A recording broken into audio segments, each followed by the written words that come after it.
नमस्कार, म विजयको नवम्बर सम्मत 5085 अथवा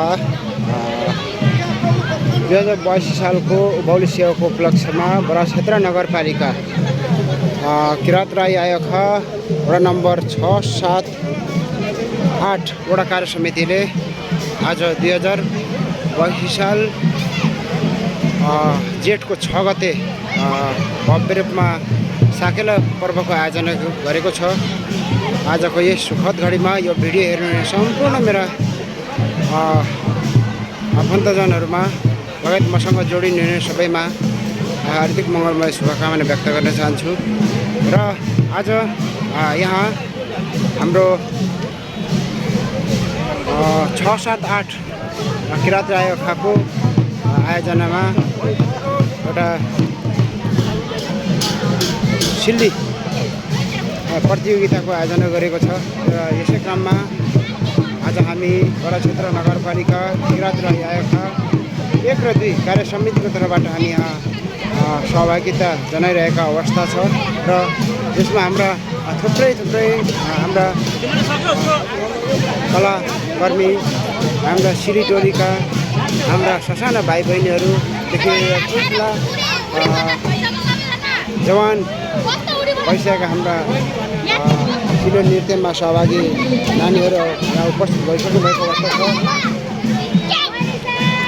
र हामीले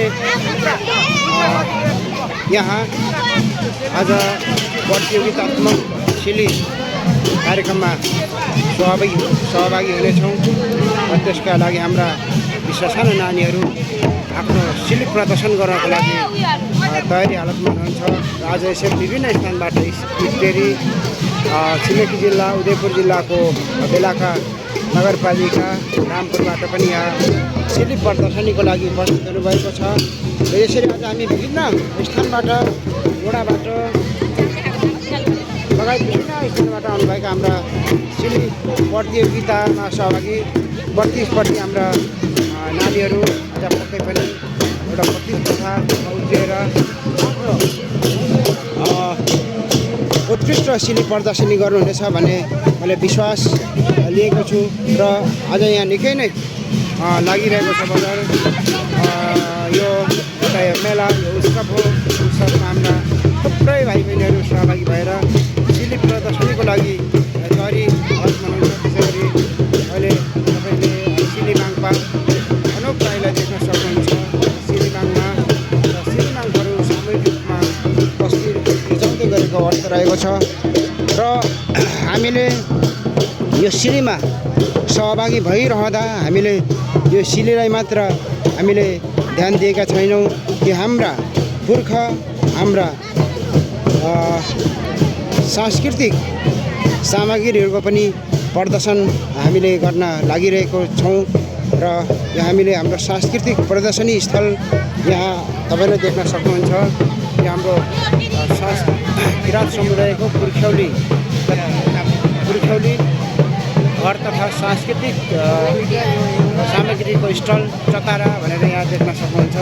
र यहाँ हामीले विभिन्न हाम्रा पुर्खाहरूबाट प्रयोग हुँदै आएका घरेलु हतियार, घरेलु सामग्रीहरू पनि हामीले प्रदर्शनीमा राखेका छौँ।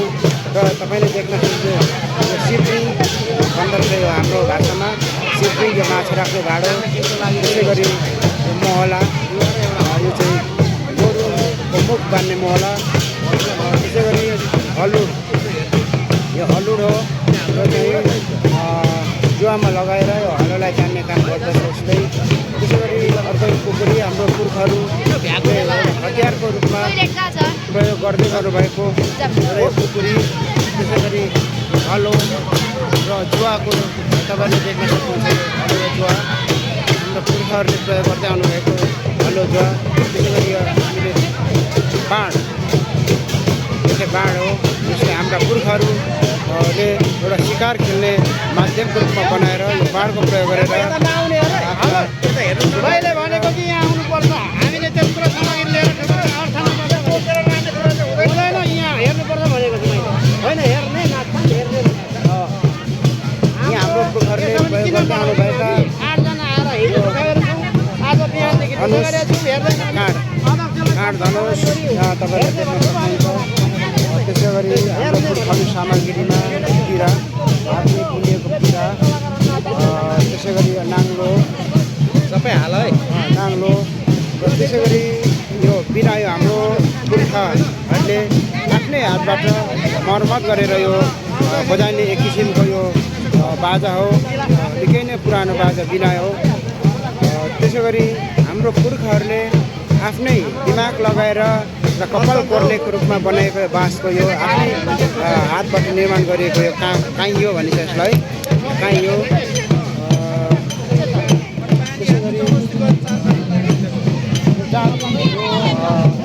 थुन्चे अथवा यो बान्ता भाषा चौवाज पनि भन्छ।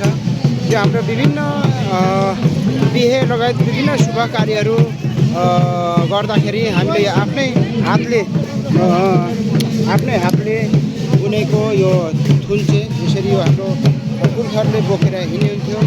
र त्यसै गरी तपाईँले देख्न सक्नुहुन्छ यो बोलाउने यो चर्खा काट्दाखेरि यसको आवश्यकता पर्छ। यसमा धागोलाई बेरेर घुमाइने गर्दछ।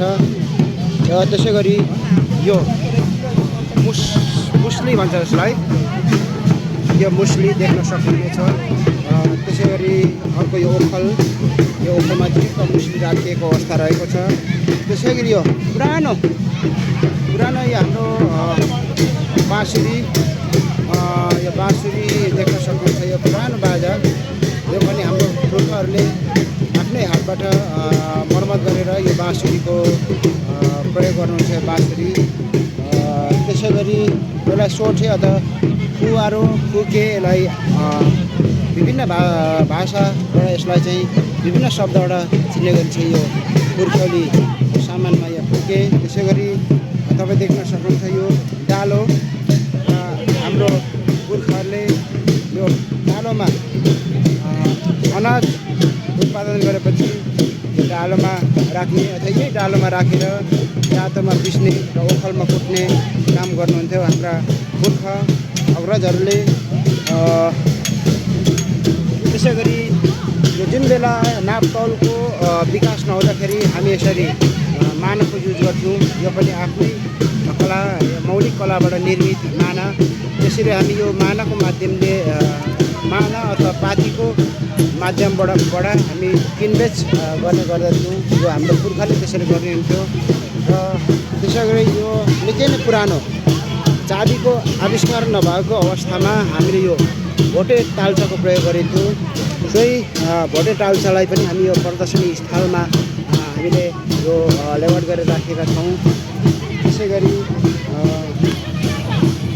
यो पिरा विभिन्न बाबियो तथा खोस्टा मकैको खोस्टाद्वारा मर्मत गरिएको यो पिरा निकै स्टाइलिस तरिकाले बनाइएको छ। यो त्यसै गरी यो कुच्चो, यो बाबियोको कुच्चो हो। यो हाम्रो पुर्खाबाट प्रयोग गर्दै आएको यो बाबियोको कुच्चो। त्यसै गरी यो पनि आफ्नै हातबाट निर्माण गरिएको यो, यसलाई चाहिँ हाम्रो बान्ता भाषामा छोक्छेन भन्छ भने यसलाई छपानी पनि भनिन्छ, छपानी। र साथै यसलाई तेल पेल्दाखेरि पनि हाम्रा पुर्खाहरूले यसको प्रयोग गरेर हाम्रा पुर्खाहरूले विभिन्न तेल उत्पादन हुने बालीहरूलाई कोलको माध्यमद्वारा अथवा काठको एउटा कोल बनाएर त्यहाँ चेपेर तेल निकाल्ने गर्नुहुन्छ हाम्रो पुर्खाले। त्यसै गरी यो चाहिँ खोङ्गी, यो अहिले आधुनिक जमानाभन्दा अगाडि जुन बेला हाम्रो विभिन्न प्रविधिहरूको विकास नहुँदाखेरि यसरी हाम्रा पुर्खाहरूले खोङ्गी बनाएर यसरी विभिन्न पशु पक्षीहरू अथवा आफूले पाल्वा विभिन्न जातका पशु पक्षीहरू पाल्ने गर्नुहुन्थ्यो यो खोङ्गीमा राखेर। त्यसै गरी हामी देख्न सक्छौँ हाम्रा थुप्रै हाम्रा मौलिक परम्परा, मौलिक संस्कृति झल्किने थुप्रै हाम्रा सामग्रीहरू रहेको छ। र हामी यो घरभित्र छिरिसकेपछि यो किराँतहरूको घरभित्र के हुन्थ्यो पहिला भनेर एउटा हामीले देखाउन खोजिरहेका छौँ र सबैभन्दा पहिला त म तपाईँलाई यो एउटा किराँती जातिहरूको आस्थाको केन्द्रको रूपमा मानिने तीन चुलोलाई म तपाईँलाई देखाउन गइरहेको छु। यो तीन चुलो हो जहाँ एउटा किराँतीहरूको एउटा समग्र किराँतीहरूको एउटा आस्थाको र विश्वासको धरारा अथवा विश्वासको केन्द्र भनेर मानिने यो तीन चुला र हामीले यो तीन चुलाबाटै शुद्धि र अशुद्धि सम्पूर्ण कार्यहरू हामीले सम्पन्न गर्ने गर्दछौँ र यो तीन चुला यो विभिन्न नाम हामीले छेद गुलुङ अनेक एउटा चाहिँ दाजुभाइको एउटा इष्टमित्रको एउटा चाहिँ आफ्नो पुर्खाहरूको भनेर विभिन्न हिसाबले एउटा किराँत समुदायको मुजम्बिदहरूले चाहिँ छुटाउनु भएको छ। त्यसैले हामीले यो सबैभन्दा ठुलो एउटा शक्ति आर्जन गर्नेको रूपमा हामी यो तीन चुलालाई मान्ने गर्दछौँ र तीन चुलाको माथि चाहिँ हामी यसरी किराँत समुदायको व्यक्तिहरूले यसरी भार अथवा टाङहेन भन्छ। यसमा चाहिँ एउटा भार जस्तो बाँसको बनाइएको हुन्छ। यसलाई हाम्रो भाषामा खेप भन्छ। यसलाई चाहिँ हामी यसरी यो तीन चुलाभन्दा माथि यसरी राखेर हामीलाई आवश्यक पर्ने जुन हाम्रो कुल पूजामा प्रयोग गरिने सोलन्युवा वाबुकहरू यसरी राखिएको हुन्छ र लगायत अन्य घरेलु सरसामानहरू पनि यो भारमा सबैले बुझ्ने गरीमा भार भनिन्छ। यो भारमाथि हामी यसरी राख्ने गर्दछौँ। त्यसै गरी हामीले विभिन्न स्थानमा विभिन्न खालको पशु पन्छीहरूलाई लिएर लैजान सजिलो होस् भनेर हामीले यो एउटा हाम्रो पुर्खाहरूले यो पेरुङ्गोको आविष्कार गरेर यसरी हामीले बाँसको चोयाद्वारा तयारी गरेको पेरुङ्गो यसलाई पनि हामीले प्रदर्शनी स्टलमा राखेका छौँ र त्यसै गरी अन्य हाम्रो यो हाम्रो पुर्खाहरूले यसरी बाँसको खपेटा बनाएर विभिन्न आफ्नो घरेलु हतियारहरू कचिया खुकुरीहरू यसरी राख्ने गर्नुहुन्थ्यो र त्यसलाई पनि हामी यहाँ देखाउन खोजिरहेका छौँ। त्यसै गरी यो कठुवा जुन बेला देशमा कुनै पनि चिजको अथवा अहिले त थुप्रै प्लास्टिकको बोतलहरू अनेकको युज गरिन्छ तर ती बोतलहरूको आविष्कार अथवा नबन्दाखेरिको हामीले यसरी यो कठुवाको प्रयोग गरिन्छ र कठुवामा यसरी हामी किराँत समुदायको मान्छे यसरी कठुवामा रक्सी हालेर हामीले एउटा केटी अथवा मगनीमा जाने गरिन्थ्यो भन्ने एउटा हाम्रा पुर्खाहरूको किंवदन्ती छ र अर्को हाम्रो भाबुकमा पनि हामी लान्छौँ। साथै यो कठुवामा पनि हामी रक्सी हालेर हामी केटी माग्न जाँदाखेरि प्रयोग गरिने यो पुरानो हाम्रो सामान। त्यसै गरी किराँतीहरूको घरमा आइसकेपछि हामी एउटा पाहुनालाई स्वागत र सत्कार गर्नको लागि हामीले एउटा जाँडको प्रयोग गर्छौँ र कुनै पनि पाहुनाहरू आउनु भने है केही नभए पनि अरू केही छैन गरिबको घरमा जाँडसम्म त खाएर जानु भने यसरी हामीले जाँड छानेर हामीले हाम्रो आएका पाहुनाहरूलाई स्वागत सम्मान सत्कार गर्ने प्रचलन हाम्रो पुर्खाहरूमा थियो र हाल पनि यो प्रचलन रहिआएको छ। त्यसै गरी हाम्रा पुर्खौली सामानमा देख्नुहुन्छ यो निकै नै पुरानो यो पनि हाल पनि यसै चिजहरूलाई प्रयोग गर्छ हामी ठेका र यसमा चाहिँ हामी दुधलाई जमाएर दही बनाइसकेपछि हामीले यहाँ यो मदनी र घुर्राको माध्यमद्वारा यसरी हामी यहाँ हामीले चाहिँ मही पार्ने हाम्रो पुर्खादेखि चलिआएको प्रचलन हो। यसरी हामी मदनी र घुर्राको माध्यमद्वारा हामी यसरी मही पार्ने काम गर्छौँ। यो घुर्रा मदनी र ठेकी यो घुर्रा मदनी ठेकी र डोरीको तिनवटा चिजको प्रयोगपछि हामी यो एउटा मही पार्छौँ र महीबाट घिउ पनि तयार गर्छौँ। लगायत अन्य हाम्रा थुप्रै हाम्रा कपडा बुन्ने हाम्रो यो एउटा कपडाको धागो अथवा कपासको धागो उत्पादन गर्दा प्रयोग गर्ने यो तानमा प्रयोग गर्ने यो पनि तपाईँहरूले देख्न सक्नुहुन्छ। यो एउटा हाम्रो एउटा चर्खा हामीले यो चर्खा चलाउँदा हाम्रो पुर्खाहरूले यस्ता विभिन्न हरेसी आफ्नो निर्मित सामग्रीहरू प्रयोग गर्नुहुन्थ्यो। अनि त्यसै गरी हाम्रो परम्परा पूजाआजामा हामीले यसरी हाम्रो आफ्नै तरिकाले गर्ने गर्दछौँ। यो हाम्रो आफ्नै मौलिक संस्कार छ, संस्कृति छ र मेन गरेर पूजाआजामा हामी यसरी नागछुवाङले यो ठाउँमा यसरी सोलन्द्रको प्रयोग गर्दै यो अद्यको प्रयोग गरेर यहाँका शुभ र अशुभ र अन्य विविध कार्यहरू कर्महरू यसरी हामी गर्ने गर्दछौँ। त्यसकारण हाम्रो आजको यस हाम्रो गोराखेत्रा नगरपालिका वडा नम्बर 6, 7, 8ले गलेदोङ 585 र 2082 सालको पौडीको अवसरमा यसरी आयोजना गरेको साकेला सिलिङ प्रतियोगितामा हामीले यसरी हाम्रा पुर्खाले प्रयोग गरिरहेको थुप्रै हामीले सामग्रीहरूले हामीले देखाउने कोसिस गरिरहेका छौँ। योभन्दा पनि हाम्रो थुप्रै हाम्रो सामग्रीहरू अझै छ। यसलाई पनि हामी बिस्तारै हामी तपाईँहरूमा देखाउँदै जानेछौँ र हामी आगामी दिनमा यसरी